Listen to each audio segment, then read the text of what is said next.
આજે ફરી 3 એફઆરઆઈ। ખરેખર આમ આદમી પાર્ટીનો શું ગુનો છે? અમારા સૌ લોકોનો ગુનો શું છે?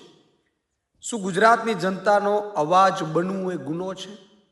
શું ગુજરાતની જનતા માટે અવાજ ઉઠાવવો એ ગુનો છે? હર્ષ સંઘવી ગુજરાતના ઇતિહાસમાં એફઆરઆઈ મંત્રી તરીકે ઓળખાવાના છે।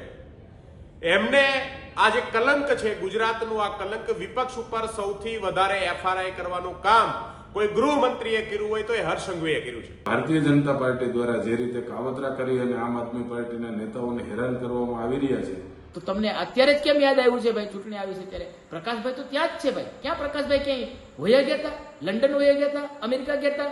પ્રકાશભાઈ નહોતા, એટલે આજ સુધી તમે એને અરેસ્ટ ન કર્યા। આજે ચૂંટણી આવી છે, જે અમે કામગીરીમાં વ્યસ્ત છીએ, ત્યારે તમે ખોટી રીતે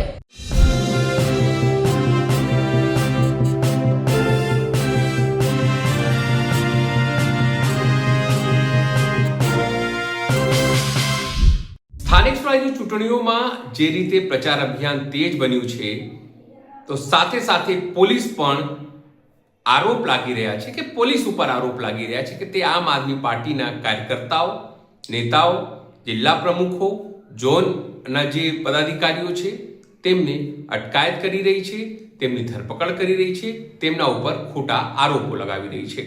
અમદાવાદથી લઈને જામનગર સુધી અને આદિવાસી પટ્ટાથી લઈને ઉત્તર ગુજરાત સુધી તમામ જગ્યાએ આ ગંભીર આરોપ આમ આદમી પાર્ટીએ હર્ષ સંઘવીની પોલીસ ઉપર લગાવ્યા છે। પણ હવે તમામ જે શીર્ષ નેતૃત્વ છે તે ખુલીને સોશિયલ મીડિયા ઉપર આનો વિરોધ કરતો દેખાય છે। નમસ્કાર, હું છું ચિંતામણી પુત્ર અનિલ પટેલ। સ્વાગત છે આપનું અમારા કાર્યક્રમમાં। આવો સાંભળીએ જે રીતે જામનગર હોય, અમદાવાદ હોય કે પછી રાજ્યનો કોઈ પણ ખૂણો, જે આમ આદમી પાર્ટીના નેતાઓ છે તેમની અટકાયત થઈ રહી છે। તમામ વસ્તુથી તેને લઈને ઈસુદાન ગઢવી હોય, મનોજ સોરઠિયા હોય કે પછી તમામ જે સ્થાનિક નેતાઓ તે પોતાનો વિરોધ નોંધાવી રહ્યા છે। આવો સાંભળીએ તેઓ શું કહી રહ્યા છે।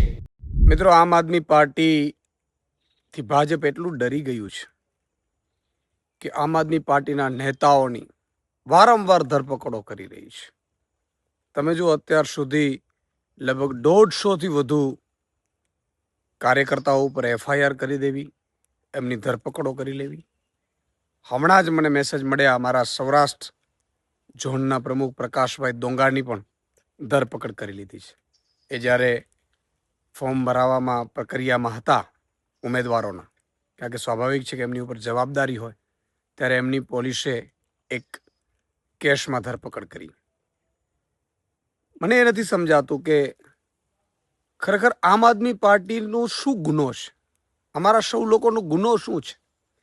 શું ગુજરાતની જનતાનો અવાજ બનવું એ ગુનો છે?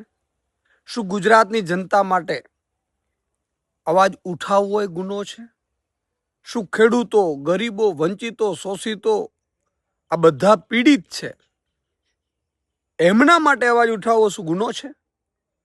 અને ગુનો હોય તો અમે સજા ભોગવવા તૈયાર છીએ। પણ ગુજરાતની જનતાને હું કહેવા માંગુ છું કે આગામી સ્થાનિક સ્વરાજ્યની ચૂંટણીઓ આવી રહી છે।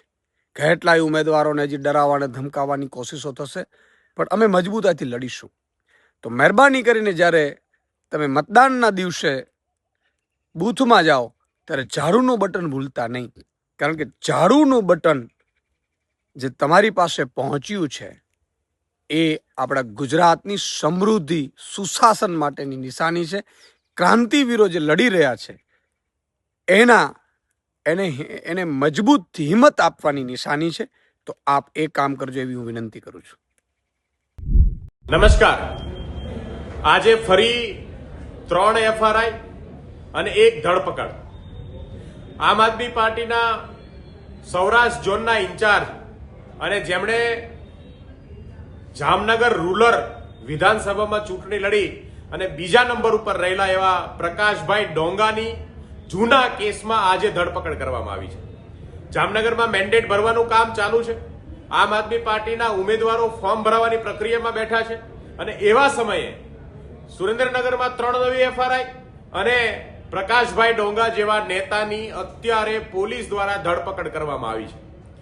હર્ષ સંઘવી ગુજરાતના ઇતિહાસમાં એફઆરઆઈ મંત્રી તરીકે ઓળખાવાના છે। એમને આ જે કલંક છે ગુજરાતનું, આ કલંક વિપક્ષ ઉપર સૌથી વધારે એફઆરઆઈ કરવાનું કામ કોઈ ગૃહમંત્રીએ કર્યું હોય તો એ હર્ષ સંઘવીએ કર્યું છે. જીતવા માટેનો ફોર્મ્યુલા, વિપક્ષ ઉપર એફઆરઆઈ કરો, ચૂંટણી ટાણે એને જેલમાં નાખો, સામે પક્ષે કોઈ હોય નહીં, આપણે આપણા કામ ગણાવવાના નહીં અને કામ વગર મત લઈ અને જીતી જવાનું.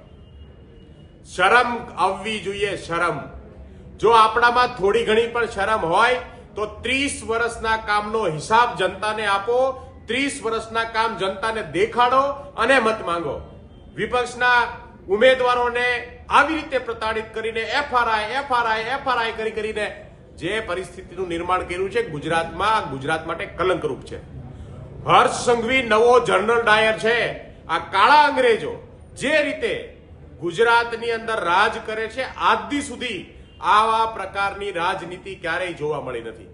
ગુજરાતના લોકો જાણે છે ભાજપના પાપનો ગળો ભરાણો છે, ભાજપના પાપનો ગળો ફોડવાની જવાબદારી ગુજરાતના લોકોની છે. જય હિન્દ.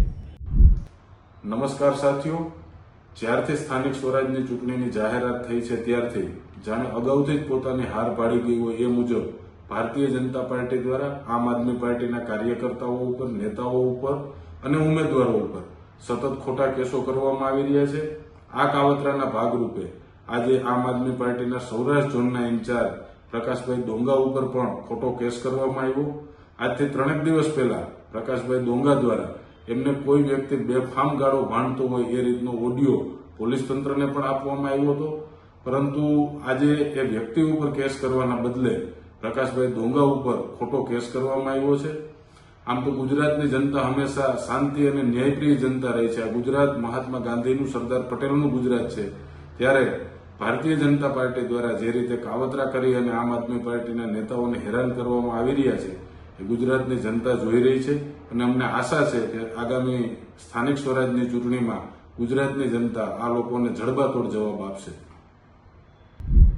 આપની સમક્ષ આજે એક ખૂબ મહત્વની વાત કરવી છે કે મારા સાથી મિત્ર ભાઈ શ્રી પ્રકાશભાઈ ડોંગા કે જે સૌરાષ્ટ્ર ઝોન 1ના પ્રમુખ છે અને એ આજે પોતાની ઓફિસ ઉપર જે સ્થાનિક સ્વરાજ્યની ચૂંટણી ચાલી રહી છે, જે ફોર્મ ભરવાની પ્રક્રિયા ચાલી રહી છે, ત્યારે તે તમામ જે ઉમેદવારો છે એના ફોર્મ ભરી રહ્યા હતા ત્યારે પોલીસ અચાનક ત્યાં આવે છે અને અમારા માનનીય નેતા એવા ભાઈ શ્રી પ્રકાશભાઈ ડોંગાની ધરપકડ કરે છે. પ્રકાશભાઈ એકાદ દિવસ પહેલા જ પોતાનો વિડીયો જાહેર કરીને કીધું હતું કે કાંઈક ખોટા કેસ કરી અને ઓલું કરી અને ફસાવવા માટે અને પ્રકાશભાઈ ડોંગાના નેતૃત્વની અંદર એ આખા ઝોનની અંદર ચૂંટણી કેમ મજબૂતીથી થઈ શકે આવા ઈરાદાથી, આવા ભાજપના ઈશારાથી પોલીસે પ્રકાશભાઈ ડોંગાને આજે અટક કરી છે. ત્યારે મારી આપ સૌને વિનંતી છે કે આ જે તાનાશાહી જે ચાલી રહી છે કે જે નેતા પોતાનું કામ કરી રહ્યા છે, પોતાની ઓફિસ ઉપર શાંતિપૂર્ણ રીતે ઉમેદવારી પત્ર જે ભરાઈ રહ્યા હતા એ જે કાર્યકર્તાઓની સાથે સાથે એ ઉમેદવારોને મદદ કરી રહ્યા હતા, ત્યારે પોલીસે ત્યાંથી આવીને પ્રકાશભાઈને ઉઠાવી ગઈ છે. ત્યારે મારે આ તાનાશાહી ભાજપ અને તાનાશાહી ભાજપના ઈશારે કામ કરતી પોલીસને કહેવું છે કે તમને આજે જ કેમ ભાઈ પ્રકાશભાઈના કોઈ પણ કેસ હોય કે જૂઠો કોઈ પણ વસ્તુ હોય તો તમને અત્યારે જ કેમ યાદ આવ્યું છે ભાઈ ચૂંટણી આવી છે ત્યારે? પ્રકાશભાઈ તો ત્યાં જ છે ભાઈ. ક્યાં પ્રકાશભાઈ ક્યાંય હોયા ગયા હતા? લંડન હોયા ગયા હતા? અમેરિકા ગયા હતા? પ્રકાશભાઈ અહીં નહોતા એટલે આજ સુધી તમે એને અરેસ્ટ ન કર્યા. આજે ચૂંટણી આવી છે જે અમે કામગીરીમાં વ્યસ્ત છીએ ત્યારે તમે ખોટી રીતે તમને આમ આદમી પાર્ટીનો જે વ્યાપ છે વધી રહ્યો છે, પ્રકાશભાઈ ડોંગા જેવા ના નેતૃત્વની અંદર આમ આદમી પાર્ટી ખૂબ વિકાસ પામી રહી છે એ દેખાઈ નથી શકતા.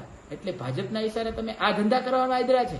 આ નહીં ચાલે તમારું જાજો સમય. પ્રકાશભાઈ ચોક્કસથી બહાર આવી અને મજબૂતીથી કામ કરશે અને પ્રકાશભાઈના નેતૃત્વની અંદર સૌરાષ્ટ્ર ઝોન 1ની અંદર પૂર્ણ બહુમતીથી, તાકાતથી આ જનતા જોવે છે. તમે જે કરો છો ને, જે તમે ધંધા આદરા છે ને, એ બહુ જ જનતા જોવે છે. જનતાને ખબર છે કે આ ખોટું કરી રહ્યા છે, પ્રકાશભાઈ ઉપર ખોટું થયું છે.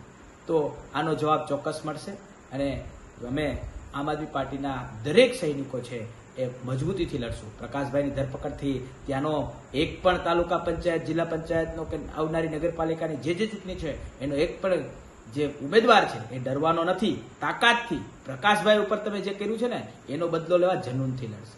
અસ્તુ, જય હિન્દ, વંદે માતરમ.